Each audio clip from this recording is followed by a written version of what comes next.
નમસ્કાર દર્શક મિત્રો, આપ નિહાળી રહ્યા છો N24 ગુજરાતી। તો નજર કરીશું આજના મહત્વના સમાચાર પર। જંબુસર ગૌ માતાને રાષ્ટ્રમાતાનો દરજ્જો આપવા પ્રાંત કચેરીએ આવેદન અપાયું। જંબુસર પ્રાંત કચેરી ખાતે ગૌ સેવકો અને ગૌ રક્ષકો દ્વારા ગૌ સન્માન કાર્યક્રમ યોજવામાં આવ્યો હતો।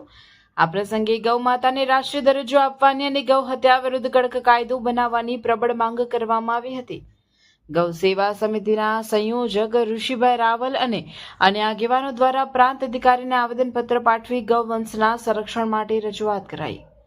ગૌ માતાને રાષ્ટ્રીય પ્રાણી માતાનો દરજ્જો આપવો, સમગ્ર દેશમાં ગૌ હત્યા પર સંપૂર્ણ પ્રતિબંધ માટે કડક કાયદો બનાવવો, ગૌશાળાઓને પૂરતી સરકારી સહાય પૂરી પાડવી।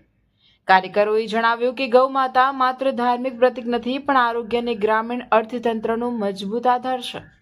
કાર્યક્રમ દરમિયાન મોટી સંખ્યામાં ગૌ પ્રેમીઓ અને સામાજિક આગેવાનોએ ઉપસ્થિત રહી ગૌરક્ષણ માટે સૂત્રોચ્ચાર કર્યા હતા અને સરકાર પાસે ત્વરિત પગલાં લેવાની અપીલ કરી હતી।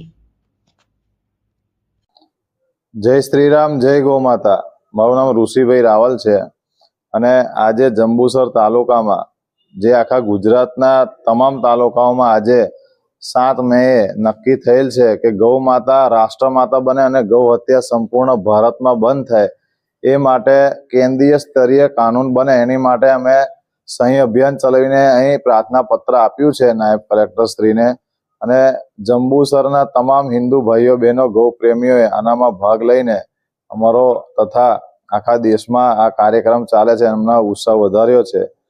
આ કાર્યક્રમનો માત્ર ઉદ્દેશ્ય એક જ છે કે આખા ભારતમાં લગભગ 5000 તાલુકાઓ છે, દરેક તાલુકાઓમાંથી આ પ્રાર્થના પત્ર નાયબ કલેક્ટર શ્રીને કાં તો મામલતદાર શ્રીને આપ્યું છે, જેના માટે ગૌ હત્યા પર કાયદો આવે અને ગૌ માતાને રાષ્ટ્રીય દરજ્જો મળે અને ગૌ સન્માન આહવાન અભિયાન જે નામ છે અભિયાનનું તે સંપૂર્ણ સફળ થાય।